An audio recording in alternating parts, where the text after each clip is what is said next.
All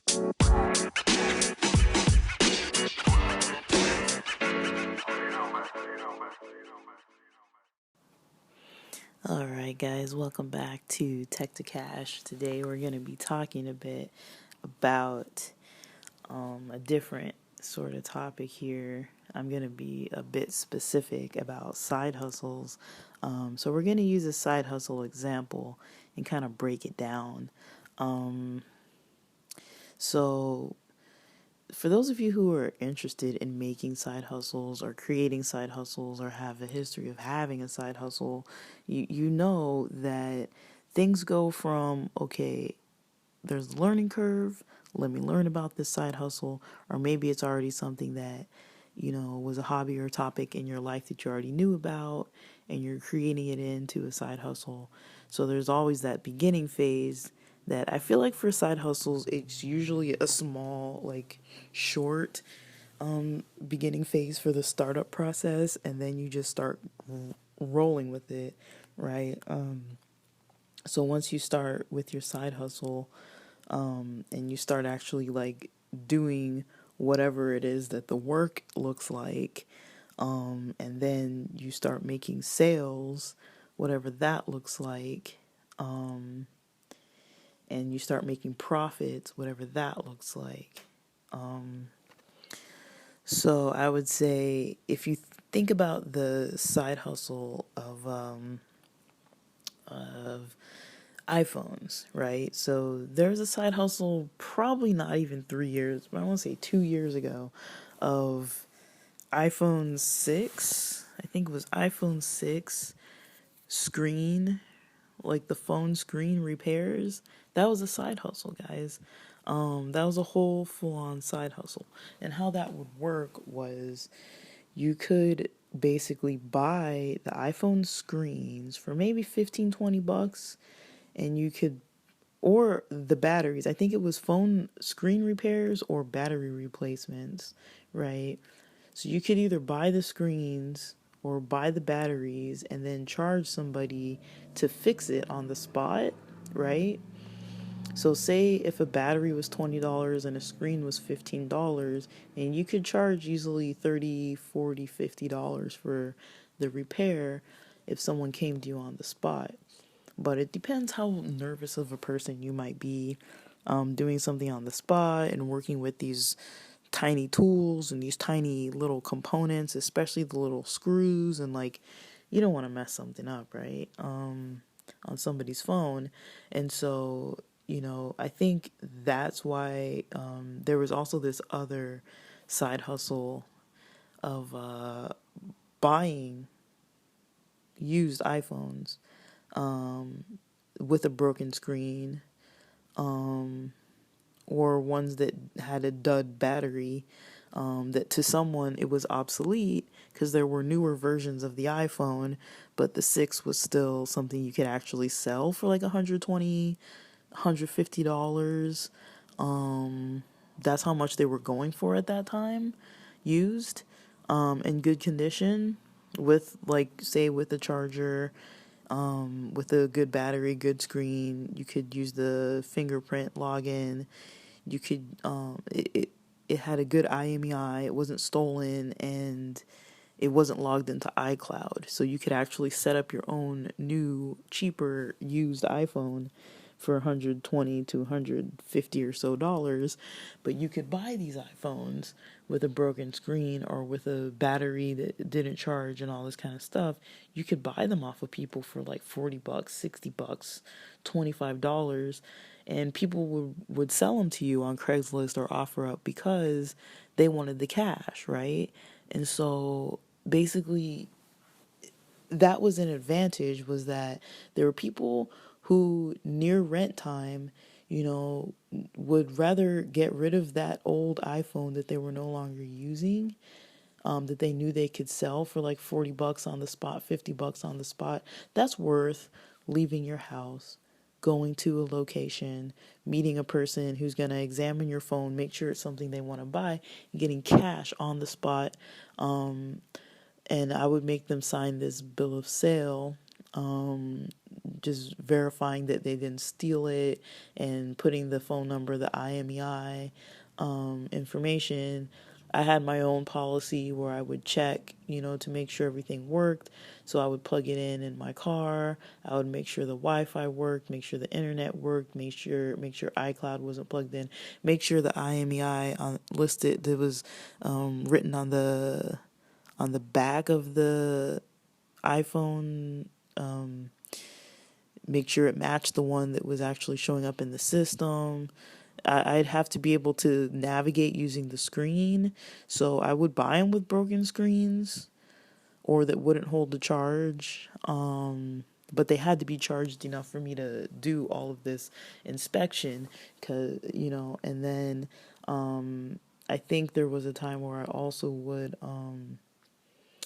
what do you call it? I don't know what it's called anymore. I forgot the name, but you would look at the chip, the SIM card, and you would basically make it so it was open to all carriers. So say if the phone was AT&T or Verizon, you could do something to it to make it so it could be open to all carriers. So I had a chip that you could use to do that reset process. And so basically it was available for more customers because they didn't have to think about, oh, I'm just going to take my old SIM card, put it into this new one, but it would have to be Sprint or it would have to be AT&T. It would have to match their old plan, or else, they couldn't really use the phone. And so if you open it to all carriers, now it's available. And so what we saw with that type of side hustle was from that simple sort of skill that you could learn. It wasn't a hard skill. All you had to learn how to do was take out some screws and remove the screen, or take out some screws to remove the battery. And the battery just had a little sticky tape, like adhesive kind of glue tape type stuff on that would stick to the bottom of the case, and you could just heat that up with like even I think I used a hair dryer before, or even like a space heater. You don't want to like damage anything, but just a little bit of heat that could, like, you could peel it off, and then you could stick on the new battery, stick on a new screen with no cracks on it that worked. And basically you had a whole working product that went from someone only thinking it was worth like $25 to $40 to now you could sell this thing for up to maybe $150, even in cash, on the spot, within the same day or by the next day. And they were hot items. You would post it, and people who were still using the iPhone 6 were like, oh, thank God I can get a new iPhone today, now. After stores have closed, after Best Buy is done, and it's not a brand new one, and it's affordable. So you could do, doing stuff like that was easy. It was an easy side hustle that you would actually make, nearly $100 or so, 110 to like $80 to $110 profit, almost within 24 hours. And all you really had to do was make one sale. And you could do this like twice after work, twice a week, and that's already $200, and over a month, that's already, if you make $200 a week and then times four, that's already $800, in a month extra, just from making two sales a week. And it wasn't that much effort. It would take, if you were really taking your time, it could take you maybe like an hour to take the phone apart. So it's almost, if you count the amount of time it took you to pick up the phone, the amount of time to, change out the non-working things, to change out the working things, to like the working parts. And then you could even still sell those old parts. I mean, honestly, you could even sell the phone. You could even resell that phone. Like like there was a lot of value in that, for people to be able to get it on the spot. And so that's what I noticed, was that, the side hustle game is really good. But the problem is, once everybody jumps on that bandwagon, it gets saturated real quick. And if it's something like an iPhone, I mean, iPhone 6, I don't think you can even sell them. It's late June now, 2020. I don't think you can even sell them for $50. Um, I don't know. I mean, I'm using one at this very moment, but I don't think you can even sell it for $50, honestly. Like, I tried, and it's a good phone. It works. It still updates. It's, the fingerprint touch login still works. Camera works. Microphone works. Speakers work. All the jacks work. Charging works. Batteries. I switched out this battery, so I have a newer battery since, the battery's like 4 months old or so. And it's on a warranty, and I still don't think I could sell this thing for $50. So I like it because it's small, fits in my pocket, and I can record stuff on it on the fly. So yeah, but yeah, so let's talk about that. So we're just talking about, just how there's the whole side hustle game, and you can find a market, and that market gets saturated even if the skill is easy. What I noticed after a while was I was selling items to people who were actually doing the same side hustle, and once I noticed that, like, the customers were no longer people who needed the iPhones, but they were actually iPhone sellers who were buying my iPhones. So of course they wanted more money for them, which means I was going to make less of a profit too. Um, you know, they were no longer, I could no longer hand somebody $40. It was now $80, and the profit went down to maybe $20. And then I had to think, is it worth $20 to be waiting outside of a 7-Eleven parking lot for somebody to come purchase this phone from me, and they're 30 minutes late, and I'm trying to go eat dinner, and then they come up, and then they might not have all the cash, and it's like this whole thing where it's like, it got to a point where it was like, once you're in the $20, sales, for your profit, then it's like people actually kind of stop caring too. So I kind of had to let it go because it was like, the profit wasn't worth, all that effort. I was like, screw it, you can keep your $20, and now it's at a point where I can't even really sell the thing. No one's buying them. So, and that was quick. I mean, it happened within like a couple years, and I jumped on it late too, I think. But yeah, that's one thing about side hustles, is that once the market saturates, if you don't keep up, it's gonna be hard. And then, I think, companies like Apple and different companies, they start taking note of, hey, other people can resell these products. So they start making other aspects of their products that make it maybe either easier to sell it or harder to sell it.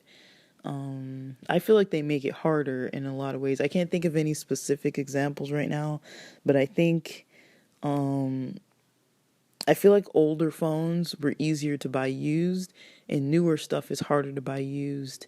Just because, it's so complex, and there's so many like things that you have to check to make sure that it's working, and because things now seem to become obsolete so quickly that by the time, I actually get the energy and time to learn about it, it's gone. Like, it's like that market has passed.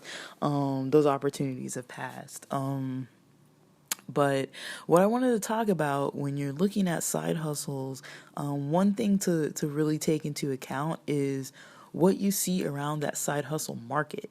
So let me break that down, because that's what I really want to talk about, is the side hustle and the side hustle market that comes with it. So with the buying and reselling of used iPhones came other side little like spawns of like that main market of the reselling iPhone 6. You'd have people who were buying and selling batteries. You'd have people who were buying and selling screens. You'd have people who were selling courses about how to sell the iPhones, selling courses about how to fix the iPhones, selling courses about how to do the side hustle, selling courses about, and making YouTube channels and videos. And it was their whole niche around the iPhone side hustle, right? And I'm not sure if those people are still making the profits they were making. They've probably had to change a lot of their tactics and strategies. I don't know why tactics, man. Tactics sounds like it's so manipulative.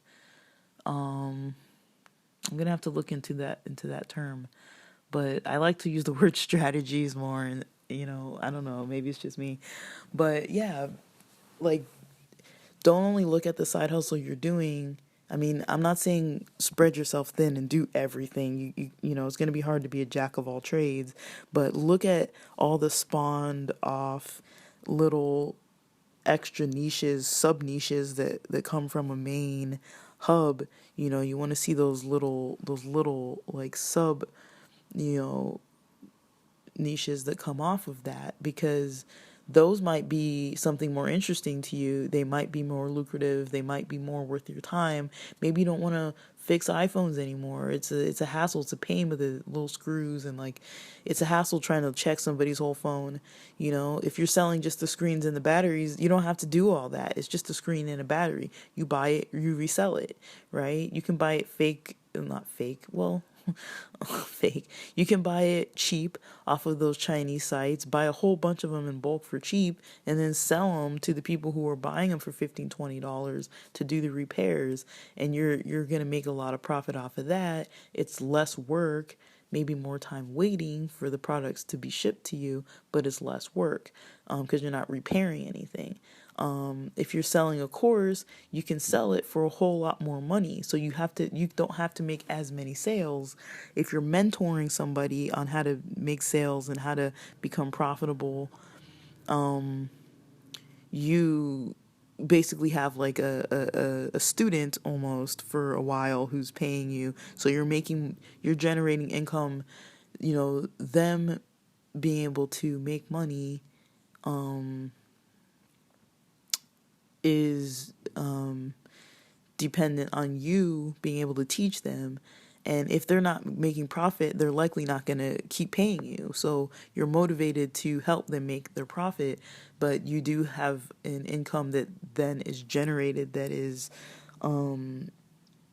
consistent. It's more consistent. So if you have maybe one student you talk to on a Sunday, every Sunday for 8 Sundays for 2 months, and then you have one student you talk to once a week on Saturdays for the same amount of time, that's already how, like, two sessions a week.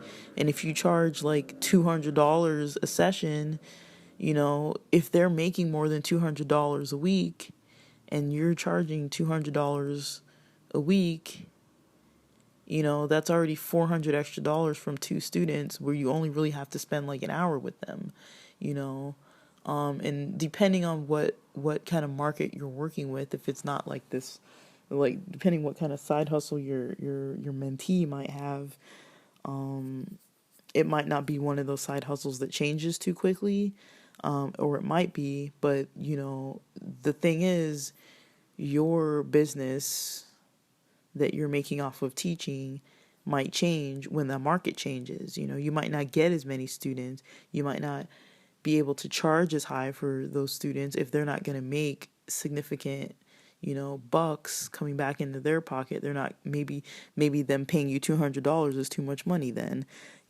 or maybe, if you sell a course, maybe you can sell a course for like $600, $1,000, and somebody buys the whole package. If you only want to sell one of them a month, you're really only putting your energy into marketing this course, and getting like feedback on people who have purchased the course, or, if you've given out free trials, getting feedback from people who are like, you might as well invest in the course, whatever that may look like, right? Like, you want to make sure that you're giving the value, but looking at the side hustles, you really want to look at those sub niches too, to see, maybe if the part of the niche that you're in becomes too saturated, maybe it's time to move on. Or once you've learned how to fix the iPhones, for example, maybe you can branch off and go over to, like being a mentor, because you now know how to do it. All you'd really have to do is write maybe one manual or workbook with some worksheets and some printouts and some, you make it nice, make some tracking, like some tracking, spreadsheets to send out to people who, want to track their spending, and show them how to use the spreadsheet, show them how to like use their own money and like reinvest in their own side hustle. Show them kind of the steps to take, and make it like a short course, and or make it so that there's a start and an end, so that once they've learned it all, maybe they don't max out with what you have to educate them on. Maybe you don't have to learn everything and keep learning. Maybe the same tactic will work for every student or every mentee. But what I'm trying to say is that with side hustles, a lot of these things are time limited, and so it really helps to know about the other side hustles related to your main hustle. You really want to learn about the sub niches too, because if you learn about those, you're going to be like able to maybe like navigate a little bit more with a little bit more flexibility in the market, because you do still know it, and maybe you don't want to completely get out of the market, but maybe you want to like tailor more towards teaching. Once you've been doing the sales for a while, let me teach you how to do what I was doing, and you can charge more money, for that. Or you can build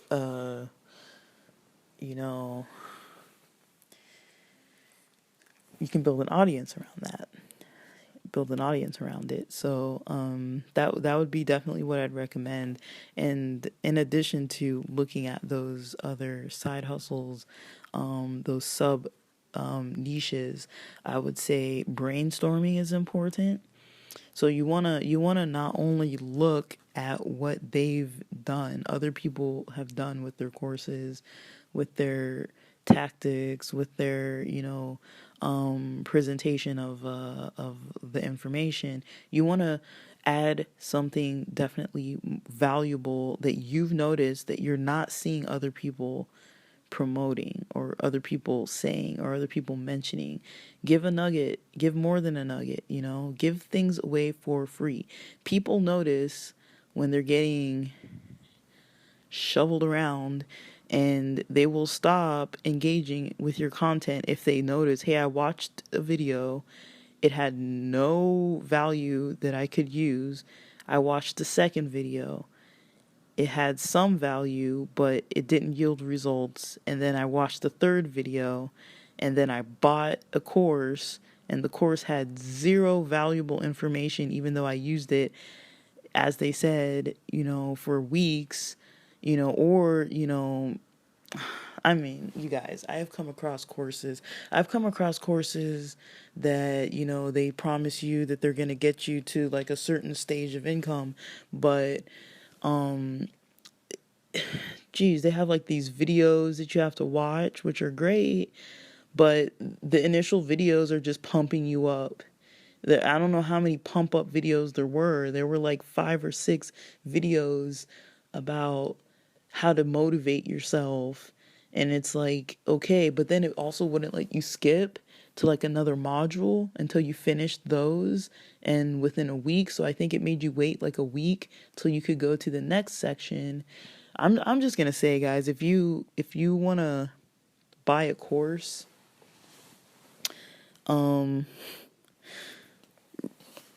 I don't know, man. Review the course. Look at reviews on the course. If you come across a course that sucks and it's in your niche, you point it out, make a video on it, say something, so other people aren't buying that stuff, paying $100 a month, and in 4 weeks, you're not even taught even one skill because they're too busy trying to pump you up about you have this good idea, and it's like more like motivational speeches. You want some content that you can actually use and follow a step, or at least follow a thought process, that you can actually implement and see different results. You don't want to be getting like shoved around, you know, pay attention to how much time you spend learning through a course, or learning about a niche, and learning about, making those sales, and how much income you get from it, right?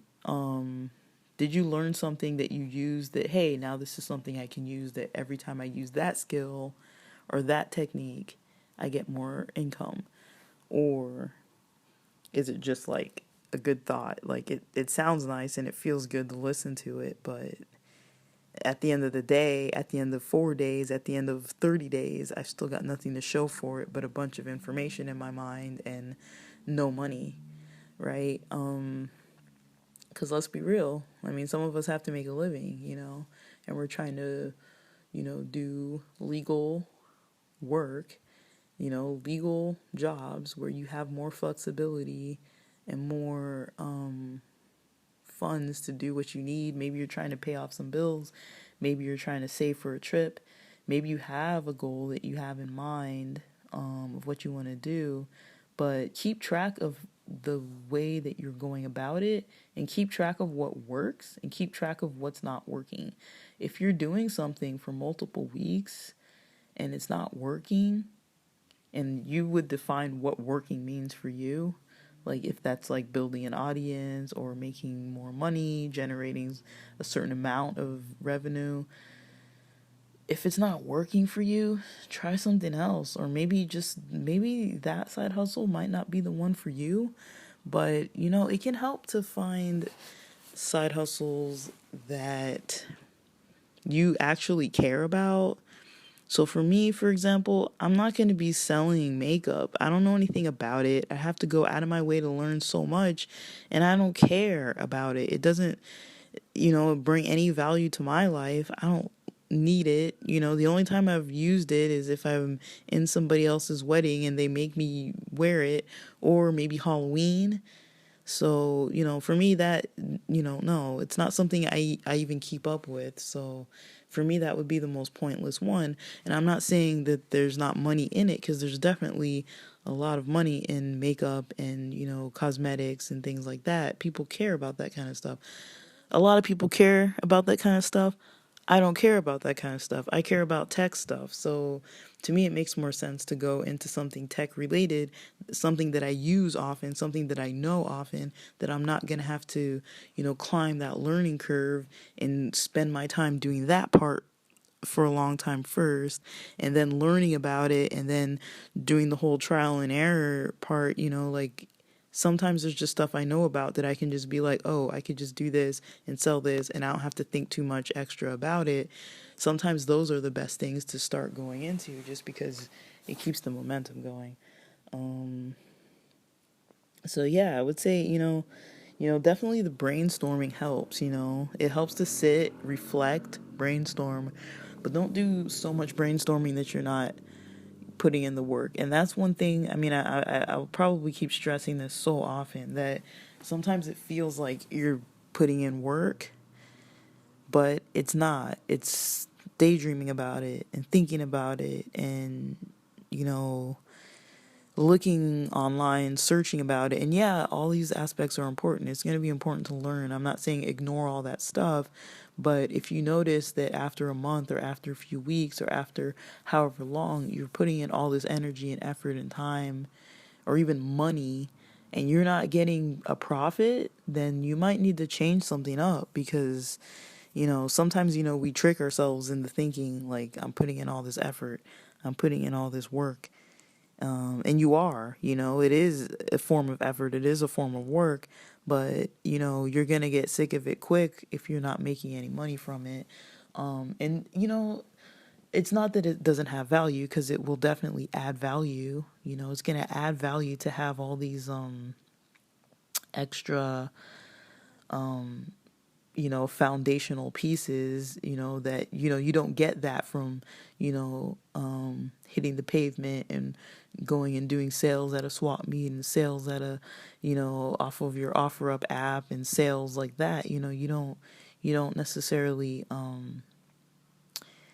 don't necessarily get the same, like, foundation from that. Like, yeah, you're making sales left and right, but it's all depending on your own ads that you post on Craigslist or OfferUp or whatever it is, eBay, whatever platforms you're using. But there's no like audience behind it. There's no engagement behind it. You only have that customer in front of you at that time. And once the sale is over, once you've sold the item, usually that's the end of the engagement, right? So you want to take that into account too. And I do think it's good to balance them. It's good to balance, the foundational stuff and the sales aspect, or the foundation versus the result. But yeah, I would say, side hustles are good. They're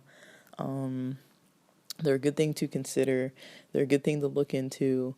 Again, they can be a little bit challenging. The markets do get saturated, and once you notice that, you want to find out where you have some wiggle room and flexibility to kind of change up your strategy sometimes, or consider it, or even play with it. Like play with making a course. Play with it. Play with the idea of marketing a course or doing something that you actually know that you've generated results from. If you've made results and you have an audience that will listen to you, you have potential buyers, you have people who are potential students. So those kind of things, it's good to take into account. I would say, you know definitely the reflective piece, that's important. Reflecting on your day, reflecting on, okay, I put in these 2 hours, what happened and where am I going? Even making a whole plan for yourself. I mentioned this before. I used to have an earning schedule. So what that meant was, how much time am I going to spend posting ads versus how much time am I going to spend actually doing the work of the sales. So I think what I used to do was, I would wake up before work, because I always woke up early anyways, and I was like, well, I have all this energy and it's 5:30 in the morning, and I would tell myself, oh, I like to work out, I want to work out, I want to work out in the morning before work, but I found myself never doing it. So I was like, well, if I'm just going to be sitting here but I'm online anyways, I might as well just start posting stuff that I'm going to sell, right? And then so that gave people the whole morning from 5:30 on to see if they wanted to purchase something, and then I'd check it during lunch and I'd check it again during, like, by 5 o'clock. And usually the time that I was making the sales would be between 6 and like maybe 6:45. And so I'd post that in my links. Okay, I'm available for pickup or drop off at these times on these days. And I would just post certain days of the week, and then buy certain days of the week and sell certain days of the week. And that was my earning schedule. And I would decide how much money I wanted to make and how much effort, how much time I would have to put into it to make that amount of money. And when you're doing stuff by foot, you can have one pickup drop off location, and I never recommend people coming to your house. I mean, during COVID-19, it's hard because you don't have like an open Starbucks with Wi-Fi. You don't have like an open McDonald's with Wi-Fi. These are common places where you could just go and hook up your laptop and hook up your devices and just sit there for a while, and people could just come, and you would basically run a little shop for like an hour, hour and a half every, maybe twice a week, and make like 3, 4, 5 sales, and like, maybe buy your dinner there, eat a little bagel or sandwich, and you can jam to your music and everything. And, I wouldn't say you could do that for like years, but you can do it for a couple months and no one's really going to think twice about it. And especially if you buy something when you're at the Starbucks or whatever, like they'll usually just leave you alone because you're not causing any kind of chaos. Um, but yeah, there's that. I mean, that's one way to look at it, really, is, really just trying to pay attention, pay close attention to what you do and what works, what doesn't work. Um, and you'll be better off that way, I think, really, if you're focusing on things the way you want to focus on them. Some people are really into learning and aren't comfortable putting out anything that's going to yield results if they don't know the whole background. I understand that. And some people aren't comfortable with all the learning and techie type stuff, and they're like, I just want the cash in my pocket, teach me how to post on OfferUp, and let's go. you know um so those would be some of the things I could mention that I would say are the most helpful when it comes to the side hustles, the niches, and when it comes to making your own revenue off of a side hustle. You want to be flexible.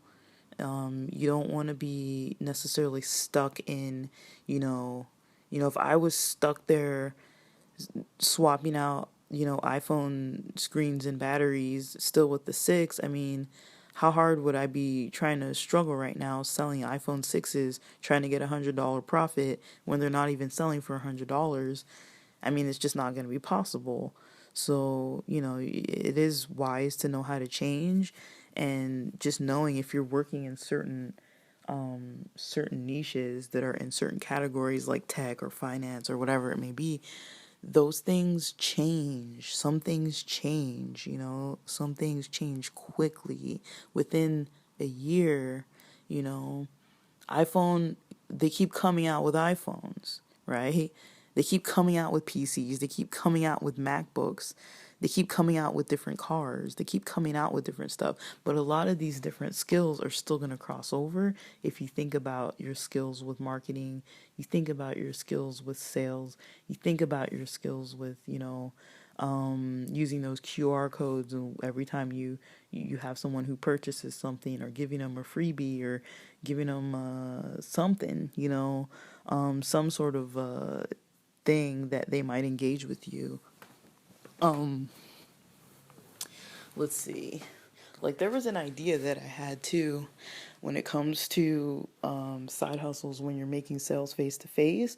Something that I think is pretty cool is you can link your website, you can link your social media page, you can link your Shopify page with a QR code. And if you're buying face to face, you can tell people like, hey, if you here, here's a freebie, and if you scan the QR code that's on the bag of the freebie, you get the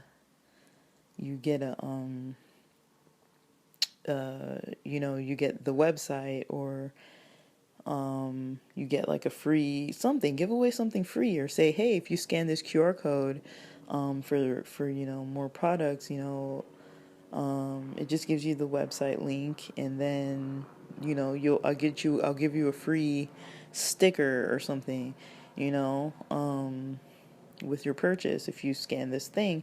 And now you have a member of an audience. Now you have a potential customer. Don't spam them, give them the thing that they're supposed to be scanning into, hopefully is going to add valuable information for them. Create a community, create an interest level, and an engagement level that you wouldn't have had at all before. So there are some benefits to doing things by foot if you have something kind of set up in place. And again, sometimes simple works best. Simple as in good quality, but simple. There's a difference between good quality and simple versus something that's not done. I think we all remember back in the day when websites used to be put up and it would be like website in progress. And it's like, dude, this is the one website that I actually want to read, and it's not even up. And it wouldn't be up for like months, and you're just like, okay, well, you just stop paying attention, right? Versus if that person would have just shown you like a Facebook page that was already active, at least you could have engaged then. And then when their website launches, they could just post their website to their Facebook channel for all the people to see. So I don't know.